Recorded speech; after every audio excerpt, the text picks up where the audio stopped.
this lang naman to. So this is only ano ba to? 18 slides kasama yung title page. Ito. Ayan. Okay. So let's discuss in terms of BIM. Ito naman yung screen now. Okay, let's discuss yung BIM in terms of facilities management. Yung current practice tsaka yung mga future prospects. Okay, pero normally hindi pa to masyadong ina-apply Pero sa mga other sa mga other first world countries, ginagamit na to. Okay? Pero yung ibang facilities management like sa mga dito sa Pilipinas, parang hindi nila masyado to pina-practice kasi it would incur additional cost. Okay, so let's discuss. So later I'll explain why. Okay, for the introduction, okay, so BIM has revolutionized yung sa design and construction industry in terms of BIM. Pero as BIM matures, kasi nakikita na natin yung advantages, 'di ba? Last time we discussed what are the advantages of BIM in terms of design, in terms of modeling. Nagkakaroon tayo ng collaboration with other discipline. And then we use that also for estimate, 'di ba? Yung mga softwares. Now, for the facilities management, ito naman ginagamit nila for the existing structure that are operational. Okay, so later I will define yung what is facilities management, ano bang trabaho niya. Okay, pero this topic will discuss yung current practices tsaka yung mga future prospects using of BIM sa FM or the facilities management. Okay, to enhance or to highlight yung enhancement niya sa efficiency, sustainability, and decision-making processes. Okay. So the objective of this topic is for you to understand the benefit of BIM with regards to facilities management. Okay. So ano muna yung BIM for facilities management? Okay. All facilities owners share a common theme in their organizational goal. That is ensuring that the end users are effectively receiving the services for which the facility has been designed. Okay. The day-to-day management of facility, including operations and maintenance, or O&M, contribute sa goal nung client natin or nung may-ari nung building. Now, with that, there is a growing recognition that facilities management contributes to health and well-being of the building's occupant, whether it is an office, it is a condo, kung saan may nakatira, and so on, thereby benefiting efficiency, productivity, and profitability of the people and the organization. Okay? Sabi dito, thus, the role of FM team is to maintain the facility, optimize its operational cost. So I don't I won't deal with this one further. Pero in other words is that yung facilities management, they ensure that they maximize yung meron sila doon sa isang structure. Kung kaya pa nilang to make it efficient, gagawin nila. In terms of profitability. Okay? Like for example, merong isang structure na merong mga vacant spaces, ganito, ganyan. Then ang ginagawa nila, so paano pa ba natin ma-maximize yung profit? So pwedeng, let's say yung naka-design na 2 stall, pwede nilang gawing 3 stall. Yung naka-design na open area, i-convert nila sa ganitong stall. So para may additional na uupa. Or kapag merong mga open area, i-convert nila sa something na dadayuhin ng tao. In a way, mapapakinabangan yung other features ng structure. For example, 'di ba, sa mga malls like ngayon, na naglalagay sila ng mga pet playground, parang gano'n, 'di ba? So, syempre, yung mga poor parents, yung mga may alagang hayop, so pwede nilang dalhin doon in a way. So, additional footprint yun sa structure, sa building. So, kikita ngayon yung other establishment. Siyempre, saan sila kakain pagka nagutom, di ba? So, kunwari, nasa mall na sila. So, lahat gagawin nila.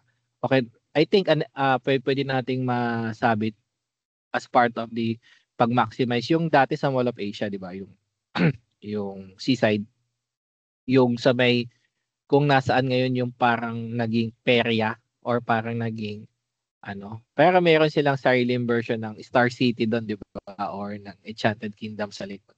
Dati walang rides, ngayon may rides na. So na-maximize nila ngayon yung malaking lugar na yan kaysa dati tambayan lang ng mga magjojowa. Tsaka nag-aantay ng sunset. Di ba? So parang basically ganun. Yung concept yung concept. Okay. So let's discuss yun. And then also yung BIM, the revolution in building O&M is being fueled by parallel revolution in information technology. New technologies bring opportunities for optimizing facility performance. Take note, if you have a model, sabihin natin, if you have like information doon sa computer mo na may kinalaman doon sa facility, di ba? So mas madali sa inyong makita na dito pwede pa. Kaysa on-site kasi minsan mas nakikita natin kapag kunwari we are dealing sa office na ito, pag-usapan natin na dito yung ating mga assets and so on. So ano yung gagawin? Tsaka hindi rin siya masyadong time consuming kung pupuntahan mo pa siya on-site. Okay? Now, with that, let me just discuss first ano ba talaga yung ginagawa sa isang facilities management sa industry. Okay? So before, ang tawag natin sa facilities management ay maintenance. Okay? Or cleaning and repair. Meaning, sila yung namamahala kapag may kailangang ayusin sa structure, may nasira, palitan yung gripo. Dati ganun palitan yung tiles na nabasag yung salamin, palitan yung bumbilya, ganun. Kaya lang, as the industry evolves kasi nagkaroon na ng additional functions yung ganun. Kasi sila yung mas nakakakita ng actual on ground So nagkaroon na sila ng instead of operation and maintenance lang, it also included yung business function, yung performance ng function with regards to financial management. Kasi yun nga, as I said a while ago, di ba? If you have 3 stalls na kaya mong i-convert na additional 1 para kumita or yung mga open spaces, magbigay ka na additional stalls, so, mas kikita yung property mo. 'Di ba? Tulad sa mga malls, 'di ba, dati lahat ng nasa gilid lang yung stall. Ngayon pati sa gitna may mga kiosk, 'di ba? From stalls naging kiosks. 'Di ba? Parang basically 'yan. Nagkakaroon sila ng additional task na syempre additional na idadagdag nila doon sa features, additional na i-maintain din nila in a way.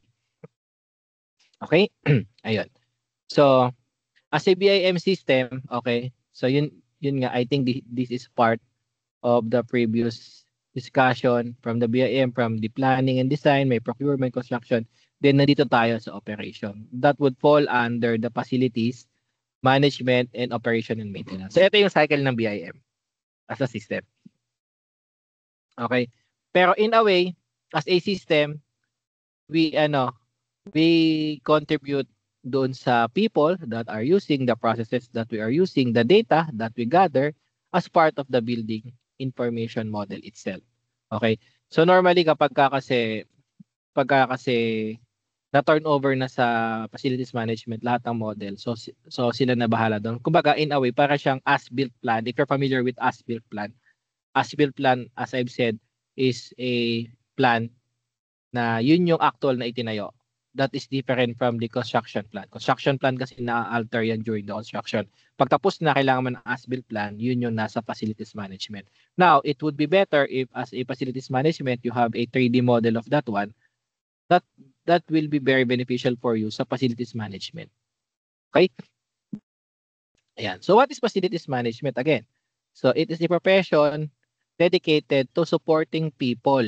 Okay, it ensures the functionality, comfort, safety, sustainability, and efficiency of the built environment. Okay, sabi nga dito as defined ng ISO and adopted by IFMA, facility management is an organizational function which integrates people, places, and processes within the built environment. Kasi nakaitayo na, di ba? Yung isang structure. With the purpose of improving the quality of life of people and productivity of core business. Take note class, hindi lang tayo, pag sinabi mo facilities management, hindi lang mga buildings ang minamanage natin. Yung iba, ang tawag is asset management. Okay, later meron ako example of that one na supposed na hoping sa future magawa sa Pilipinas. Okay, pero anyway, let's discuss that later sa slide natin. So ano-ano ba again yung mga duty ng facilities management? Una, they are in charge of building operation. Yun nga yung sabi natin kanina. Cleaning, security, maintenance, and ground management. Return to work processes and policies, lalo na 'di ba nung nagkaroon ng COVID pandemic, 'di ba? So nung nag-return to work, so meron silang mga policies and processes. They are also the one in charge in emergency and disaster mitigation. So kino-consider nila yung mga let's say in a way yung mga exits, mga fire exits, mga safety features ng structures, mga fire hydrant, yung mga fire hose kung nasaan, mga fire extinguisher, and so on, yung mga smoke detectors. So sa kanila yon, sila yung nagma-manage doon. They ensure that everything is working. Sustainability planning, then project management and budgeting. Also part of that, yung sa real estate management and space planning. Ito yung example natin kanina, yung they improve yung mga spaces available. And the next is yung business continuity planning. Okay. So for the relevance of the facilities management, okay, so FM industry is growing rapidly and the COVID pandemic made safety and health a top priority. Di ba kung natatandaan nyo nung nag-return to office, mapapansin nyo yung mga nagmamanage ng mga buildings, di ba? Nagkakaroon sila ng mga ano dati yung thermal thermometer yung binabaril sa ulo, ganyan, may mga alcohol. So lahat yan is ang in charge diyan yung facilities management ng structure na yun. Minsan 'di ba meron pang foot bath. Ayun. So changes to technology, green initiatives, and other current trends are changing how FM teams conduct business and respond to everyday challenges. So ini-ensure kasi dapat nila na yung benefit or yung welfare of the occupants nung structure kung anong in charge sila. Okay, for the facility managers, okay, are crucial part of every organization because they ensure that the place where we work, play, and live are safe. Then it should be also comfortable, sustainable, and efficient. Then it contributes to an organization's strategy and bottom line in variety of ways. So una, to contribute to operational efficiencies. So again, ulit na sinasabi na as much as they could, yung every corner ng structure should be efficient. Then plan and deliver infrastructure needs to support productivity, manage risk, including those facilities, employees, suppliers, and business reputation, mitigate and reduce environment impact, promote sustainable tactics for long-term cost management. Ito siguro nagkakaroon sila ng mga strategies on how they are going to improve yung long-term cost management. Minsan siguro kunwari kung gusto nila magtipid, kapag ganitong oras pinapatay na yung elevator, yung escalator, and so on. I think pwede natin ma-consider na doon sa school natin, 'di ba, na kaya sinasarado yung rooms para maiwasan din yung siguro in a way paggamit ng mga students na walang klase doon sa room. So they might contribute sa increase in electricity. It could be. I am not saying that is the reason, but it could be, di ba?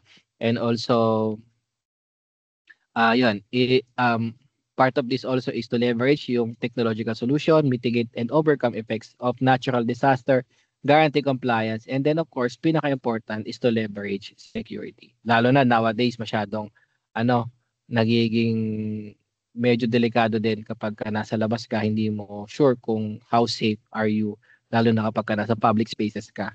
So they make sure nung facilities management na secure yung area.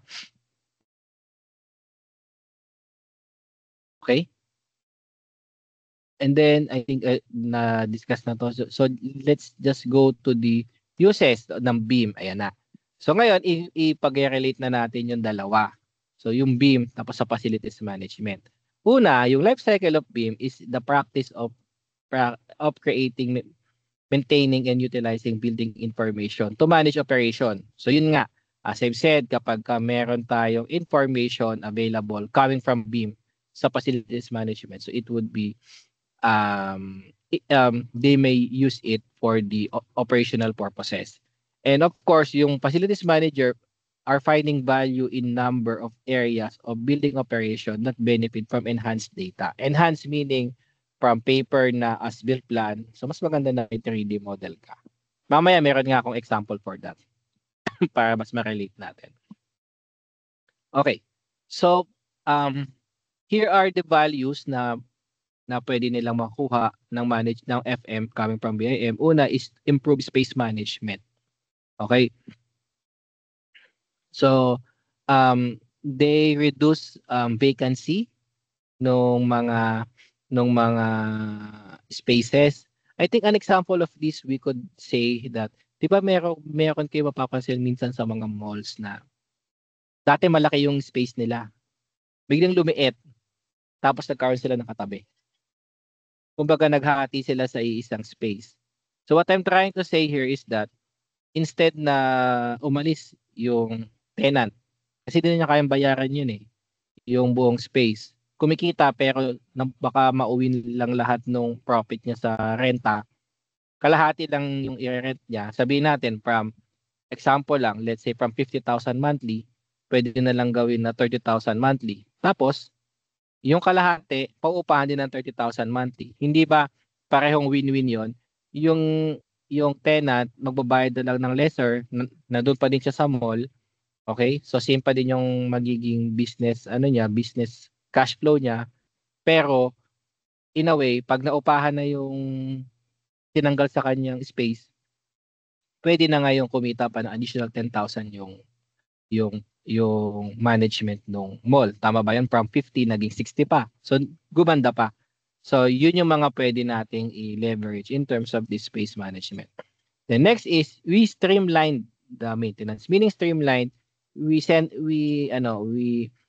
create a certain flow na yun yung susundin na para mas ma-improve natin yung sa maintenance nung structure. Okay, so mas madali nating ma-identify, for example, kung ilan yung ilaw na papalitan. Alam mo na ilan yung ilaw na socket na available dun sa, let's say, sa isang toilet or CR sa isang floor. So alam mo ilan yung papalitan doon and so on. The next is efficient use of energy. So I think meron tayong example kanina. So by the use of BIM, so we can dramatically improve yung ating efficiency sa energy. And then next is economical retrofits and renovation. Okay? So we can also consider that since meron naman na tayong model.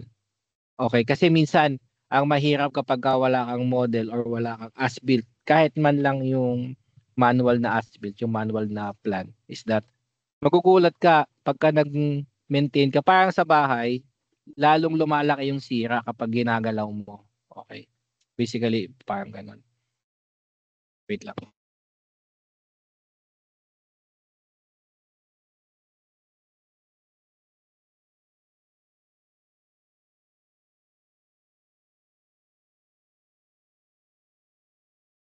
Lastly, it enhanced the life cycle management. Okay. Some building design professionals are embedding data on life expectancy and replacement cost of BIM models, thereby helping an owner understand the benefits of investing in materials and system. Okay, nung structure to ha, that may cost more initially but have better payback over the life of a building. So, syempre, whenever we replace materials or whenever we use materials as structure, so wala namang permanent sa mundo So, everything should be replaced later on. Pero we make sure that the life cycle of the material that we're gonna use will be longer enough for us to reap the benefits based on financial viability. Okay. On my last slide, this is an example. This is an actual example of BIM pero on a larger scale. Okay. So, sa Australia, one of our clients is TFNSW or the Transport for New South Wales. New South Wales So ano to, sila yung this is under under New South Wales sa Australia. I think sa Sydney. Sydney medyo malaki yung sakop niyan. Then more on more on transportation. Parang let's say pwede natin sabihin counterpart niya is hindi DPWH eh. O pwedeng DPWH pero more on transport. Kasi sa DP meron pa tayong mga public works na other stops na ginagawa nila eh. So sa kanila, ang tawag nila diyan asset management. Meron silang network of assets na may database sila. Meaning, pag lumabas ka ng kalsada, pag may nakita kang manhole, pag may nakita kang yung manhole na may grate, yung may bakal, okay, manhole tuloy, inlet, pakita natin.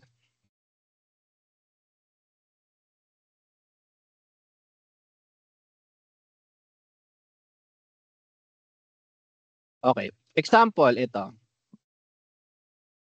Nakakita ka ng ganito sa kalsada. Yan. Meron silang database kung anong pangalan ng inlet na yan, sa coordinates na yan, kung ano yung mga pipe na nakakonect dyan, tapos kung kailan yan ginawa, tsaka yung detail niyan. Now, let's say bumabaha sa area na yan. Kunwari medyo luma na. Example ko na, sabihin natin luma na ito. Tapos bumabaha sa area. Wait lang.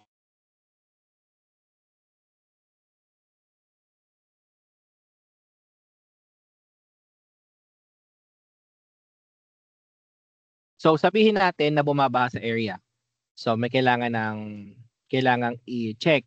So normally ang ginagawa namin doon is titingnan namin 'yan through through through CCTV CCTV survey. Meron silang unmanned vehicle or yung parang laruan na vehicle, may camera, papasok diyan, dadaanan yung loob ng mga tubo. Titingnan ko may sira yung tubo. So kapag na-identify na may sira, so that's the time na papalitan nila. Baka mamaya kasi sabihin, kaya bumabaha kasi yung ugat ng puno umangat, nasira na yung pipe sa loob or pwedeng nabarahan. So doon sila mag-decide kaya ba ng declogging or kailangan na bang palitan. So with that, so sasabihin nila etong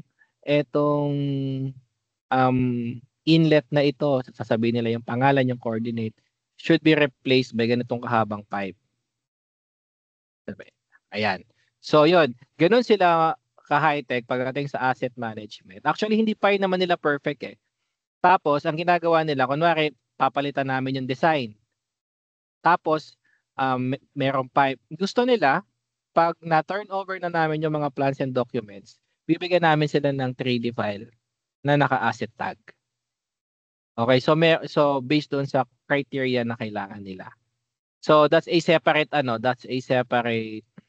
package in terms of the contract. Pero yun, they want na meron silang 3D pagdating sa sa information na to. And eto pa, siguro pwede ko to ma-share. Ayan. So meron silang tinatawag na dial ang tawag dati dito is dial before you dig. Ngayon ang tawag nila is before you dig Australia. So anong ginagawa dito? So ang gagawin dito sa dial before you dig Australia is kukuha ka ng plans. Teka, maglalagin ako klasa. Pakita ko sa inyo. Ganito sila mag-asset management. Medyo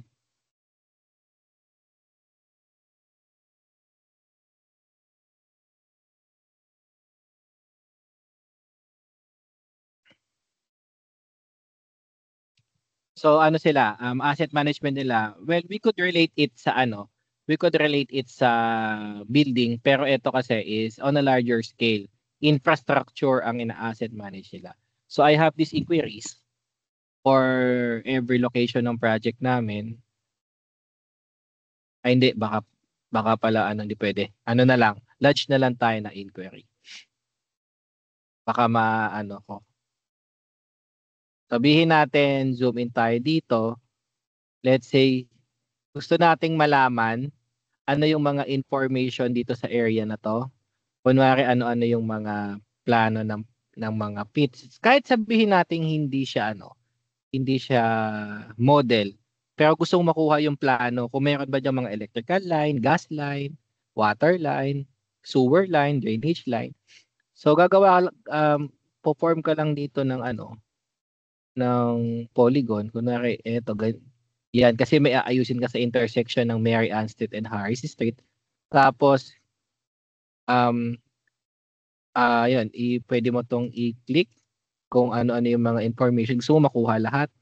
Tapos continue, then lagay mo lang yung date, para saan ang purpose, continue, and then submit. So pag sinubmit mo yan at few hours or minsan maximum usually 48 hours 2 days, padadalahan ka na nila ng mga plano na related dito sa pinili mong area na polygon. So what I'm trying to say is that ganun sila ka-high-tech pagdating sa mga information na may kinalaman sa engineering. Kaya kaya mas mabilis kumuha ng mga information sa kanila. Na I hope sana later on sa Pilipinas ganun din. Kasi sa atin pupunta ka sa DP, matagal, tapos may red tape pa and so on. So mas mahirap kumuha ng information actually sa atin. Yun. Actually, hindi lang naman din dito, marami pa sila. Well, this another example na sinasabi ko sa inyo dito na that that that is automized is eto naman kung gusto mong kumuha wala tong kinalaman sa BIM, pero more on kung gusto mong kumuha sa kanila ng contour map. Kung meron kayong surveying, you should be familiar with contour map ng natin, which is sa Philippines na ginagamit natin ng MRIA. Dito ganun din, magdo-drawing ka lang ng square. Kunwari dito gawa tayo ng box. Okay? The search. Tapos in just few searching, medyo mabagal lang. Lalabas dito yung mga choices. Ayan, pwede ka nang pumili. Naka-point cloud, naka-DEM. Normal lang kinukuha namin dyan, DEM. O pwede rin point cloud. Titingnan mo lang kung ano yung gusto mong spacing or parang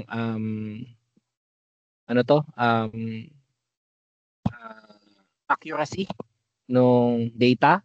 So with that click lang process, send. Sa atin kasi if you wanna get information with regards to to contour mapping, so medyo matagal. Tsaka may bayad pala sa atin. And then ayun nga, I hope kahit etong dial before you dig na tsaka and everything na kailangan ng engineering industry dapat mabilis kunin sa atin. Okay, so yun. Going back with my presentation, so ito yung mga asset nila, and then most of these are naka-lodge doon sa system nila. Na kapag kinuha mo yung information, makukuha mo kaagad. Then yun, madali nila ma-maintain. Ang purpose naman kasi nito is to maintain yung assets na meron sila. Okay? So with that, that's the end of our lecture. Next meeting, so we will be having our lecture kasi that's Thursday. So that's online. And then exam tayo sa Sabado. Simultaneous with the structural detailing. Teka lang. Let me just stop muna yung recording. Okay?